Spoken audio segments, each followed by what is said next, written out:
All right, guys.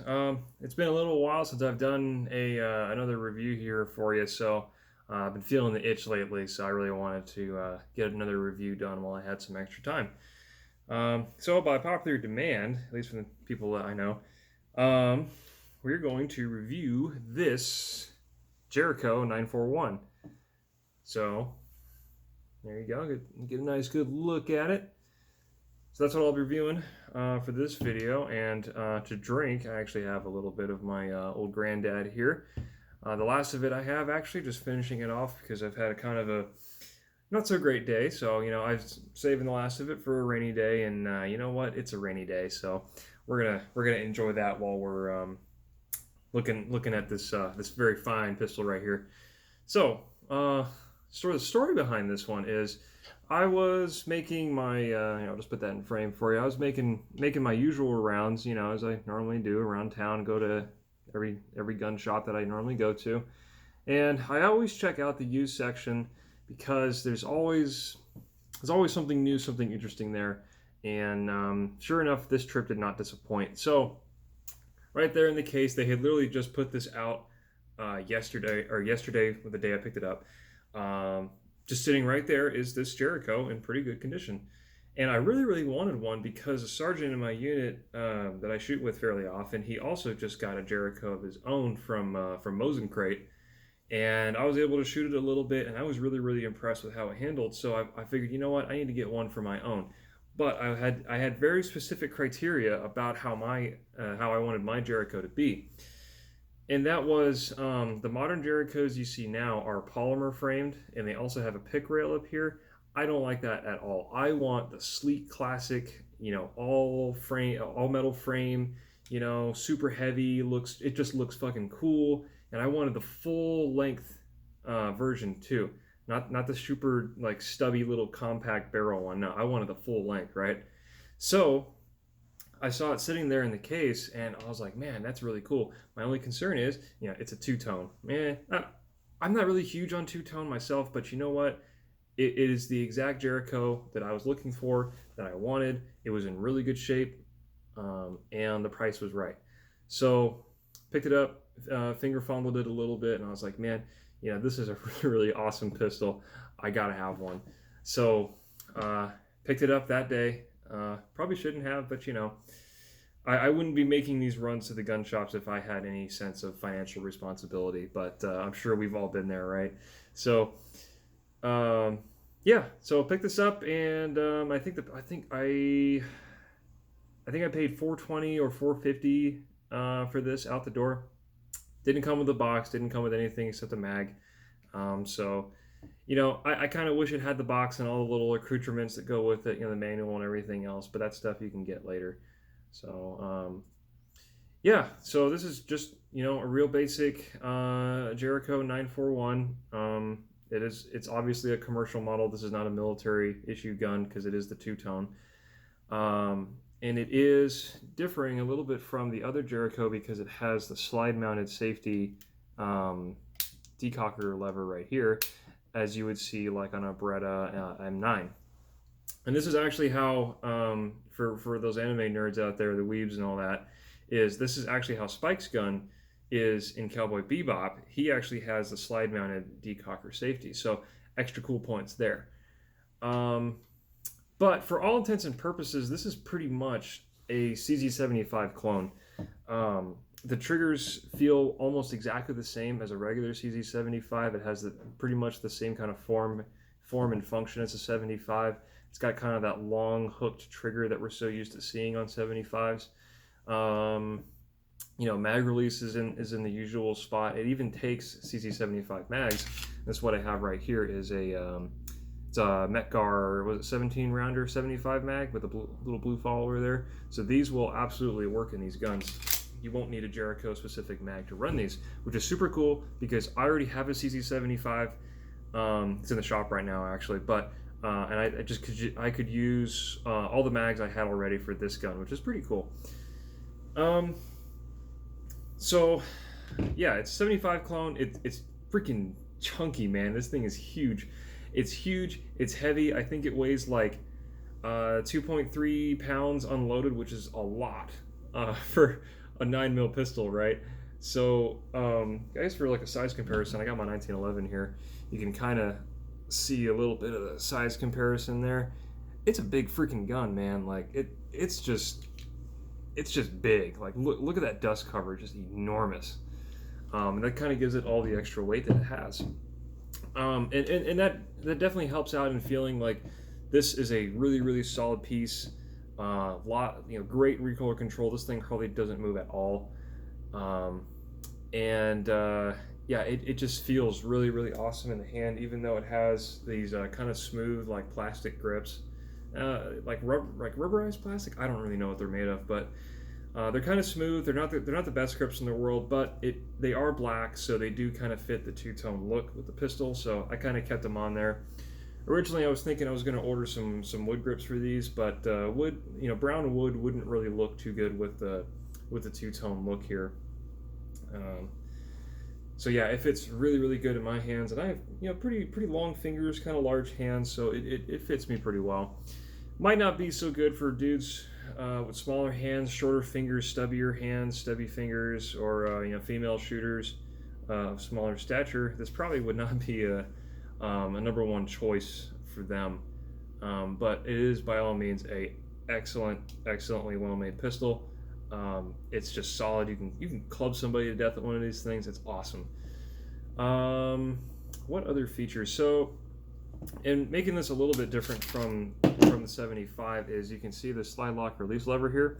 This is actually shaped a little bit almost like a competitive gas pedal, in the sense that it has this flange sticking out here on the side, and that really gives you a good place to really, if you see my grip here, it's a really good place to put your thumb. And it also makes, if it's locked back like this, it makes it really, really easy to just hit that, and it just goes, pretty easy, pretty smooth. So it's a nice place to rest your thumb. My only complaint is if you actually are doing that, if your shooting grip is resting your thumb on there, your slide will obviously not lock back on the last round because you're pushing it down. So it's just going to go forward on empty. So my only complaint, but that's really just kind of more technique. So however you shoot this gun, maybe that's the way you shoot it, maybe it's not the way you shoot it, but it's there if you want it, which I think is pretty cool. Now, sights are pretty basic. We got standard 3-dot right here. I will say that these sights are actually kind of really high up for a 75 clone. If you notice, like, look at the rear sight there and how much it sticks up. That's a lot. So this pistol tends to be a little bit I guess it was shooting low for me. At least when I was testing it, it was just a little bit low. Not too bad. You'd still be able to hit a guy just fine at 25 yards. With this pistol, just standard combat sights, no big deal. What else? So I will say I definitely think that the slide action on these are actually a little bit nicer than a stock 75, but maybe it's also because this one's been worn a little bit. It's been shot a little bit, not too much that I could judge from the wear on the inside of the gun. It wasn't shot too much, maybe like 300-400 rounds at the most when I picked it up, and I've put about, I want to say 300 to 400 rounds through this gun since I've got it, so it doesn't have a whole lot of wear through it, but this is just like, it is smoother than any stock 75 that I've ever handled.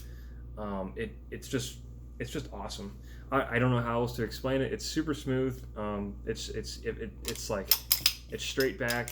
It's just awesome.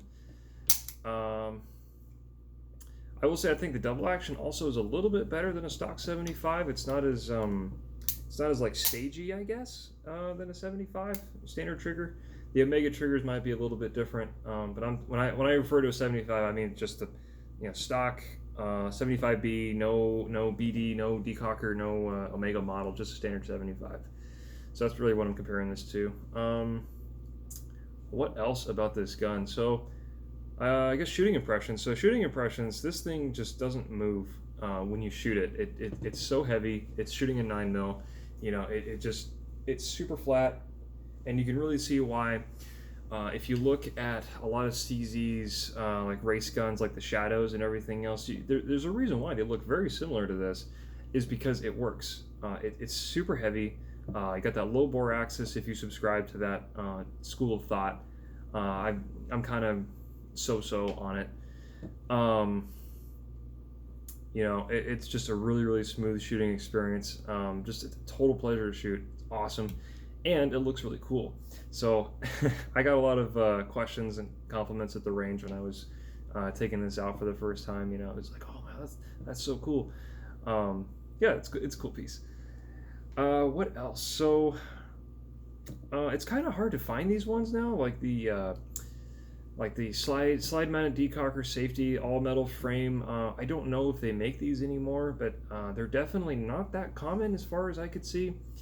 And I've seen a lot of these with the original 41 Action Express barrels and everything else, like full complete kit for these guns as they originally shipped, go for crazy money. I mean, we're talking like maybe a couple thousand. Well, maybe not a couple thousand, but maybe like the low thousands, like three to 2,000 for the whole complete kit, like unfired, new in the box, crazy stuff like that. But this, just for what it was, I feel like it's kind of hard to find these all metal frame ones, especially the ones that don't have a pick rail, which is how I prefer it, because this would never be like, it wouldn't be my first choice for a combat like duty gun, I guess. It could definitely fulfill the role, but the fact that you can't put a weapon light on this, it wouldn't be my first choice. My first choice would still be my USP Tactical 45, but that's a whole different story. So yeah, if you can find one of these all metal frame ones, for a reasonable price and good condition, I'd say definitely. I would totally recommend picking them up, especially if you like CC75s and you like how those shoot.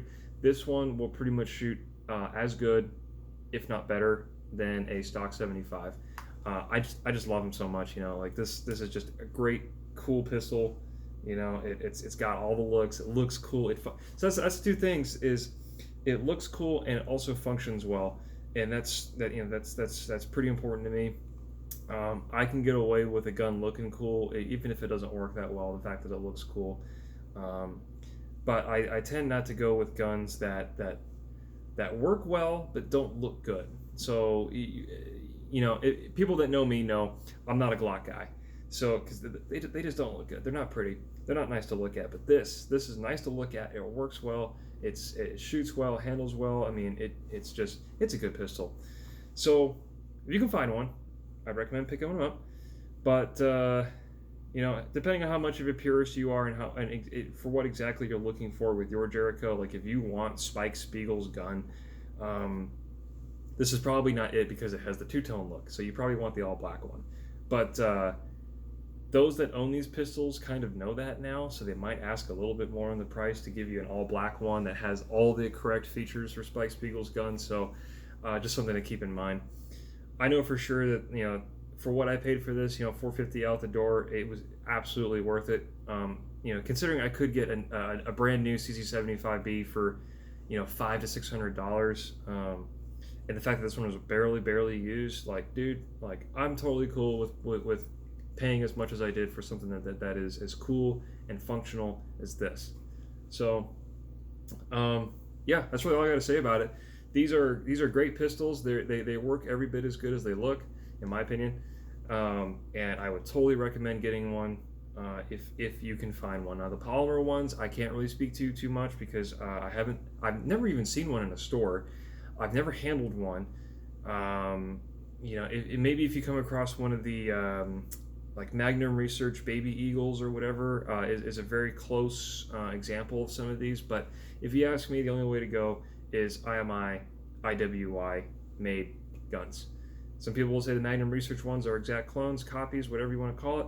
To me, it just doesn't feel the same. Maybe it is the same exact gun, made to the same exact standards, but the fact is, it's not an IMI, it's not an IWI, right?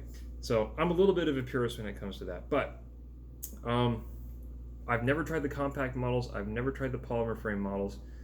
I've only tried the all steel, full size Jerichos. So take that for what you will. I can't imagine they'd be any worse. than this, honestly. I mean, IMI, IWI, they make really, really good stuff. I've never been disappointed by any of their products, including their ammo. The ammo line is excellent, by the way, if you haven't tried it.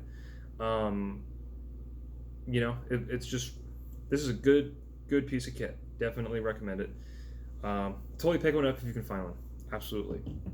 So, yeah, that's all I got to say about that. And if I was wrong about something, I'm sure the comment section will correct me on something. So, yeah, pick one up if you see one, and that's all I got to say about that.